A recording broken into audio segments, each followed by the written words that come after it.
విశాఖపట్నంలో జరిగిన 4వ టీ20 మ్యాచ్లో భారత్పై కివీస్ విజయం. భారత ఆల్రౌండర్ శివం దుబే 23 బంతుల్లో 3 ఫోర్లు 7 సిక్సర్లతో 65 ధనాధన్ అర్ధశతకంతో అదరగొట్టిన మిగతా బ్యాటర్ల వైఫల్యంతో భారత్కు ఓటమి తప్పలేదు. బుధవారం జరిగిన 4వ టీ20లో టీమిండియా 50 పరుగుల తేడాతో న్యూజిలాండ్ చేతిలో ఓడింది. తొలుత కివీస్ నిర్ణయించిన 20 ఓవర్లలో 215 పరుగుల స్కోరు చేసింది. టిమ్ స్టీఫెట్ 36 బంతులు 7 ఫోర్లు 3 సిక్సర్లతో 62 అర్ధశతకం సాధించగా, కాన్వే 44, డారెల్ మిచెల్ 39 పరుగులతో రాణించారు. హర్షదీప్, కుల్దీప్ చెరో 2 వికెట్లు పడగొట్టారు. అనంతరం ఛేదనలో భారత్ 18.4 ఓవర్లలో 165 పరుగులకు కుప్పకూలింది. రింకు సింగ్ 39, సంజు శాంసన్ 24 పర్వాలేదు అనిపించారు. శాంట్నర్ 3 వికెట్లు పడగొట్టగా, జాకబ్ డఫీ, ఇస్ సోదీ చెరో 2 వికెట్లు దక్కించుకున్నారు. ఈ విజయంతో 5 టీ20ల సిరీస్లో న్యూజిలాండ్ 1-3తో భారత్ ఆధిక్యాన్ని తగ్గించింది. ఫిట్నెస్ లోపంతో ఇషాన్ కిషన్ ఈ మ్యాచ్కు దూరమయ్యాడు. సిఫెట్ ప్లేయర్ ఆఫ్ ది మ్యాచ్గా నిలిచాడు.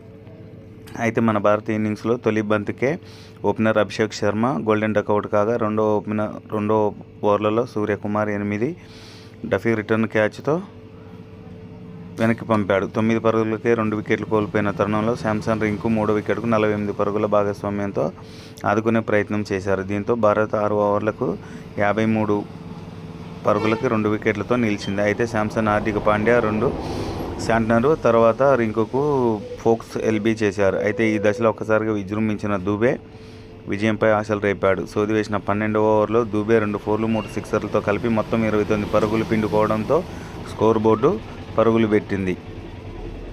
ఈ క్రమంలో రాణా 9తో కలిసి దుబే 6వ వికెట్కు 63 పరుగుల భాగస్వామ్యం నెలకొల్పాడు. కానీ దుబే రన్అట్ కావడంతో టీమిండియా పరాజయం లాంఛనమే అయింది. విజయానికి నిర్ణయించిన 30 బంతుల్లో 71 పరుగులు కావాల్సి ఉండగా హర్షదీప్, బుమ్రా, కుల్దీప్ పెవిలియన్కు క్యూ కట్టారు.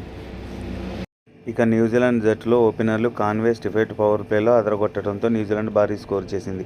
తొలి వికెట్కు వీరిద్దరూ 100 పరుగుల భాగస్వామ్యం పునాది వేశారు.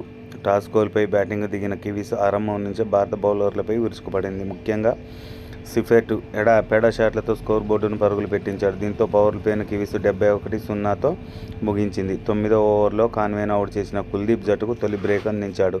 ఆ వెంటనే రచిన్, బుమ్రా వెనక్కి పంపాడు. అతను డైరెక్ట్ కాటన్ బౌల్డ్ పట్టడం ద్వారా రచిన్, రవీంద్ర పెవిలియన్కి వెళ్ళిపోయాడు. ఇక మిగతా బౌలర్లు అయితే మన భారత బౌలర్లు పెచ్చ కొట్టుడు కొట్టించుకున్నారు. మామూలు కొట్టుడు కాదండి, అది మనం వర్ణించడానికి అది వీలు పడదు.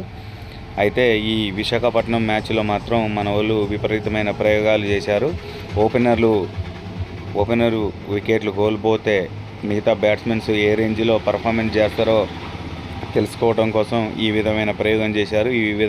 ఈ ప్రయోగంలో మరే మన భారత జట్టు స్టామినా అయిందనేది తెలిసింది.